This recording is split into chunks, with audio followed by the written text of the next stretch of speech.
Thank you so much for doing this. You are welcome. I met you through Nicholas Falante, and he was a flight attendant. We worked together at Virgin America. Maybe around that time I had coached already, had been coaching Kim Coles on her one woman show, and he expressed that he wanted to do some creative things. So Kim referred him to me, and we just been cool ever since. What part of Chicago were you raised in?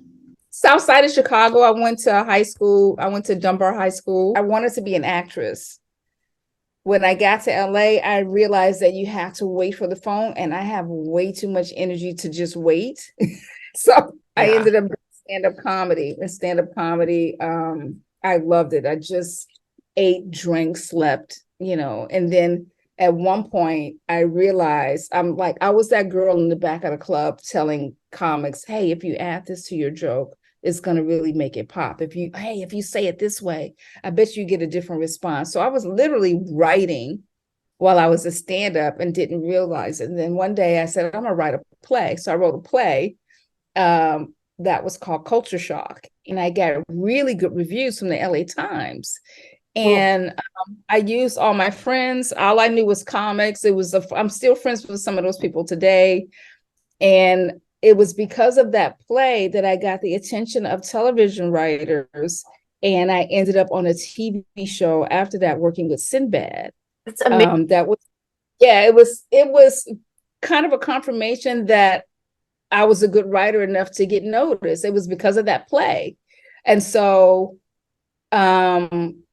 from that, I had meetings with people like Sarah Finney Johnson, who ultimately hired me as a writer on The Parkers. And I met at that time Ralph Farquhar, who I'm working with now on a Disney project. There's so many things that literally defined who I was. That one play catapulted my career into people were asking me, hey, do you have a spec script? I didn't even know what a spec script was. Yeah. So and Sinbad, because he knew I was a comic and he saw my writing, someone sent him the videotape of me. And the next thing you know, I was hired behind the scenes, no formal training, just there to help out. And it was sketches. So and I'm sitting in the room not saying anything. And at the end, Sinbad said, you got to talk. At some point, I know you're talented. I saw your tape. But I didn't know anything about the etiquette or anything. I was just kind of thrust into being a television writer. And I'm like, I loved it. It felt like I was supposed to be there. I made a few mistakes, but overall, it was like, okay. To me, a one-woman show is a lot closer to a theater production, than it is a stand-up routine. It is scripted to the T. It has a beginning, middle, and end. It's you sharing your life with an audience. And the audience is there as a fourth wall peering into your world. A stand-up routine is you and you're engaging with the audience. Yeah. And it's brutal and people are mean. Yeah, well, it can be. It can be. Marla is my cousin. And we grew up together, both born in Chicago. And just our family is just, a regular Chicago family. Marla is just Marla, and we have always gotten along. Her dad, which is my uncle, just passed recently. I really wish he had been here for the book release. So as far as the book goes, when did you realize that you wanted to write this book with Marla? Was it a few years ago or was this?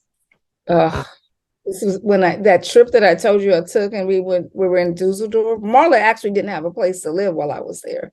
Marla was living in some little room. So somehow he hooked up a hotel, like a 5-star hotel room for me for the 10 days that I was there.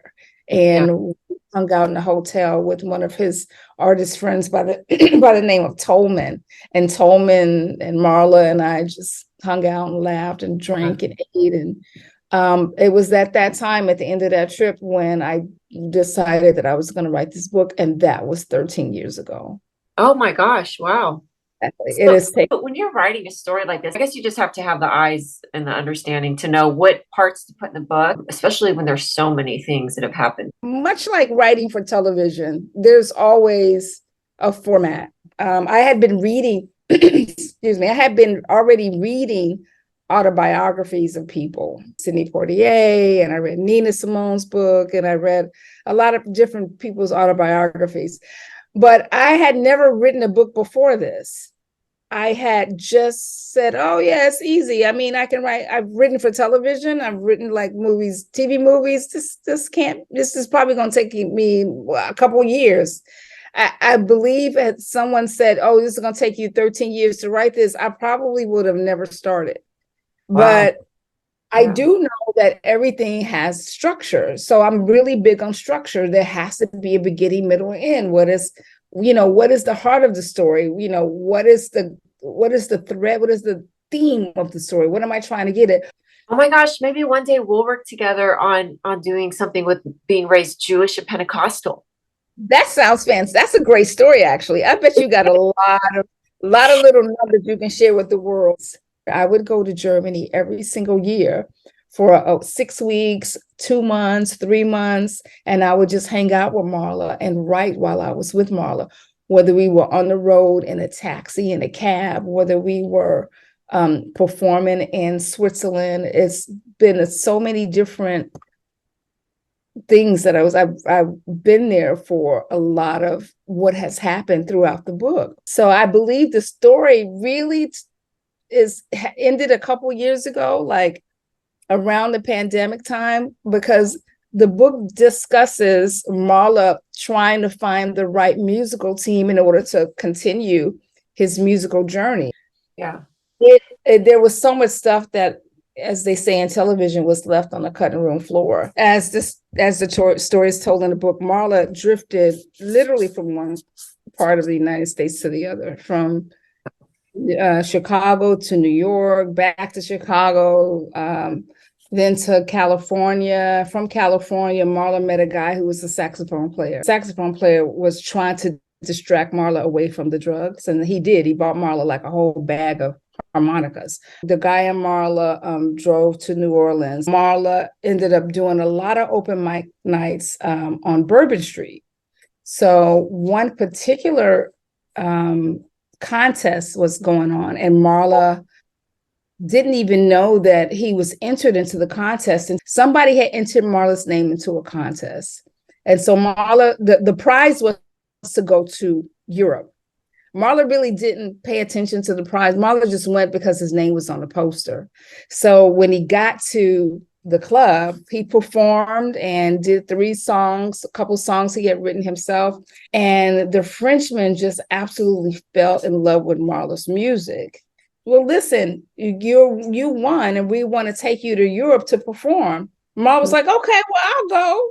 The next day, Marla got arrested for the series of events that happened and that got Marla to where Marla is now can only be described as a divine order. Like it just, things happened that was just you can't even explain. Yeah. The Frenchman waited several months for Marla. Marla ended up and sent someone to go get Marla when he was released from jail. The judge said, listen, these people believe in you. I hope to never see you in my courtroom again. I feel like there's a lot of downs, but the thing is, I can't change the story. That's the story. Is like you see Marla at the top and what he was going through, and then Marla was literally on the streets at some point in France asking fans if he could live with them, and then it went down here after that. Ended up in Germany when you're in another country and you don't speak the language, you just do the best you can to get by. And you have to depend on people that don't look like you, don't know anything about you. You just have to depend on people and you have to keep trying to figure out how to eat. The story. Yeah. Marla ended up, it's so many other twists and turns and ups and downs. You really have to get the book. Is the game the same? This story has probably been told in a lot of different ways. Marla's story, as far as being ripped off, is no different than some of other people. It's so embedded. The culture of music. It's like no one pays attention to what's going on behind the scenes. They just see the artist in front, and it looks like the artist is having a good time. So what I've shared is a lot of what was going on behind the scenes in Marla's life while Marla was still on stage performing to sold out audiences and standing ovations. There was always this thread of, where's my money? Am I going to get my money? What's going on with my money? And if you Google Nina Simone, there's interviews with her saying, where's my money? It's not changed in years. I think the difference is now is a time where you don't really need producers or promoters. You could do everything yourself. Marla's an independent artist. Marla has standed the test of time in the music industry, where now it's a better place to be an independent artist. And you don't really, yes, it's great to have a manager. I'm sure that a manager came, but Marla's been through so much, Marla's a little leery of managers who come and say, hey, I want to own everything and I'm going to do everything. It's like, hey, hold up. It's not my first time to the rodeo. So I agree with you. I think that it's really it's a blessing for Marla to still be around and performing and stuff. And I hope that the book brings a lot more attention to his art. I've never been to a concert of Marla's that wasn't sold out. Wow. When I've talked to people in the audience, Germany's big. So I've talked to people who literally traveled 6 hours to Marla's concert. You'll see a good mixture of people, mostly just music heads, mostly Caucasian. I guess that's the German culture. Yeah. Germany. It's just I cannot tell you. I went to a concert, I don't know, maybe not 10 years ago, maybe 5 or 6 years ago, where Macy Gray was the headliner and Macy and Marla were both performing. And it was literally, and it was one of those festival concerts where everybody stood up. It was a sea of people. Marla has a very loyal fan base and gaining younger and new fans. The most recent album is Unexpected. There's a single that literally went to the top of the DJ charts. And so, the only people dancing in the clubs are young people. So they're beginning to be familiar with Marla. What's Marla like hanging out on a one-on-one? Marla's crazy. I bet. Oh my God, because I'm just a regular average dude who literally sits up and reads the Bible, watches YouTube videos, and cooks. Doesn't really leave the house. People think that, because Marla's on stage, that he actually is exciting. It's so far from the truth. And I have to be honest with you, Marla and I have arguments, not arguments, but we have spats all the time about whether Marla has PTSD, where there are times when I might say something about or something that happened that reminds Marla of the past, and it would trigger Marla. You have to think about, I can't put myself in the mindset of someone who feels like they were cheated out of millions of dollars. So I think that Marla says, you may call it being triggered. I'm just mad as hell. Has Marla felt healing from doing this book? Absolutely. Marla is literally just over the moon that it's out, and I would love for Marla to see it.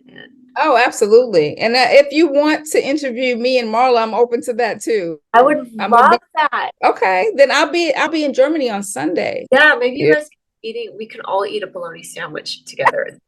That sounds so unglamorous too. It's just I'm so happy you're on my show because I have so many weird, funny, off the wall videos. And then I'm like, but I want to have serious conversations with people. And what time is it there? It's 4 a.m. Oh my, I was looking at that. I'm like, you get it in, don't you? Man, I get this bologna in. Julia, thank you so much. This has been fantastic. Good. My website is staceymcclain.com. And thank you for having me. It was an honor for me to have you on my show.